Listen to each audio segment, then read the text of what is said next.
Bismillah ar-Rahman ar-Rahim. Chairman Nikkei Corporation, Excellencies, distinguished guests, ladies and gentlemen. I'm honored to speak to you at the 26th Conference on the Future of Asia. Asia is home to half of the world's population. Asia's future is the world's future. This is where the most dynamic economic growth, social change, technological advances, and human development have taken place in the last 50 years. This is where the course of history will be decided in the 21st century. Today, Asia and the world are at an important juncture. We confront unprecedented challenges, but we also have exciting opportunities to advance progress and prosperity. Our first priority at present is to confront and conquer the COVID-19 pandemic. This virus has created the worst global health, economic, and social crisis in the past 100 years. It has infected hundreds of millions, killed over 3 million people, reversed economic growth, enlarged poverty, and worst of all, created huge unemployment. Unless fully contained, it could create social chaos and threaten peace and security in Asia and elsewhere in the world. No one will be safe, unfortunately, until everyone is safe. We must act collectively to ensure that the COVID vaccines are made available to everyone, everywhere, and as soon as possible. The vaccines supply and distribution must be immediately expanded. Patent rights waived. Production ramped up, including in the developing world, and the COVAX facility fully extended and funded. The virus has had the most severe impact on the poorest countries, but not just the poorest countries, the poor in all the countries.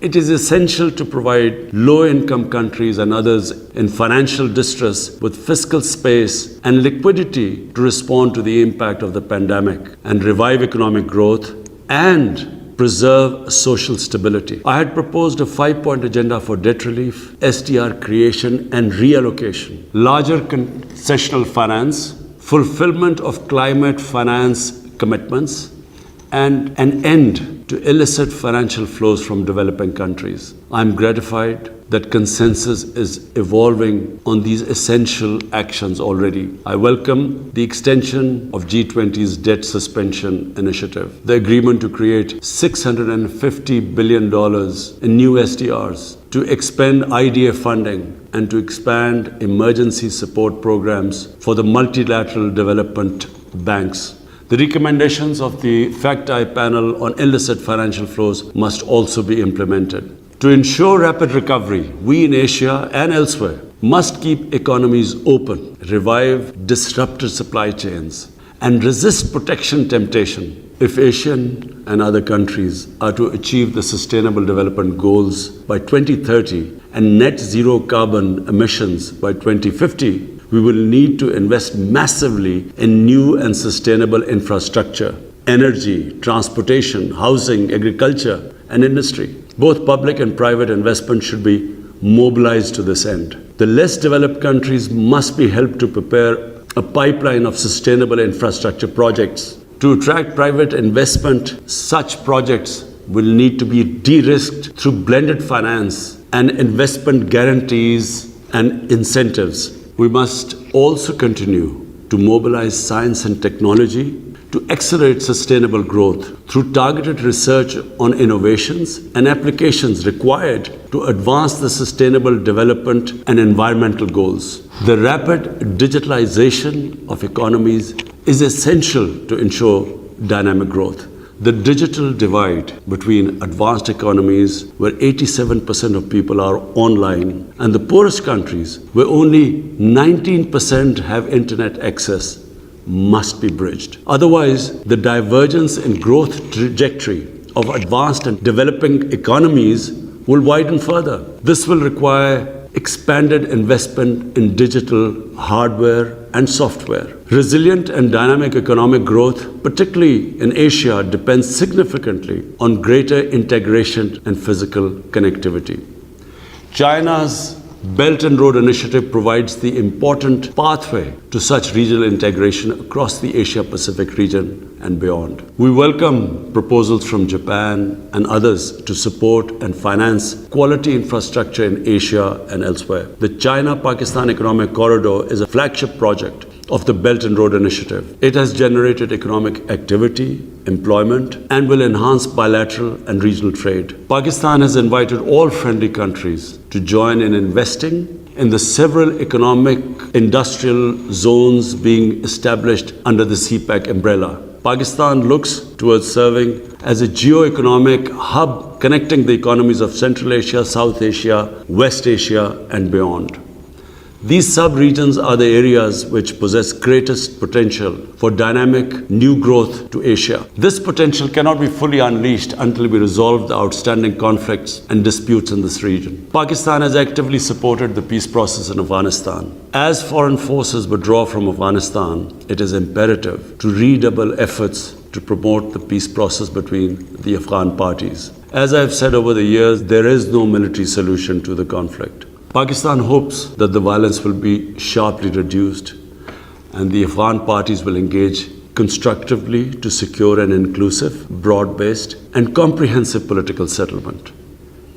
Pakistan desires peaceful, cooperative relation with all its neighbors, including India.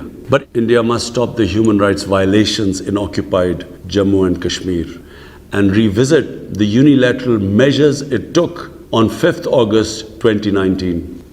It is essential that an enabling environment is created for dialogue to peacefully resolve the Jammu and Kashmir dispute in accordance with the United Nations Security Council resolutions and the wishes of the people of Kashmir. We hope that the other threats to peace and security in Asia will also be resolved. The situation in Palestine remains a matter of deep concern to everyone. The international community must take urgent actions to stop the Israeli attacks against Palestinians, prevent the desecration of holy places, especially Al-Aqsa Mosque, and facilitate a just and lasting solution in line with the relevant United Nations resolutions and the two-state vision. Finally, we consider it vital to avoid great power rivalry and tensions in the Asia-Pacific. There is ample room in Asia for economic, trade and investment participation of all states. Yet Asia must not become the theatre of tensions induced from without or within. The differences and disputes in Asia require Asian solutions on the basis of Asian values and interests. The Asia-Pacific, including the Indian Ocean, should become a zone of peace, an area of expanding cooperation and prosperity, through strict adherence to the principles of the UN Charter and the Bandung principles of peaceful coexistence. I thank you. Pacific.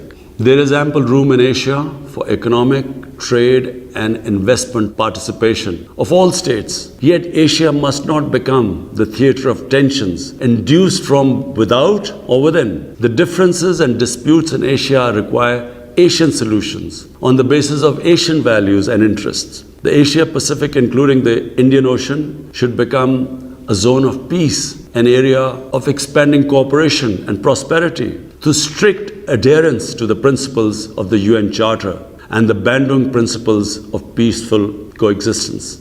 I thank you.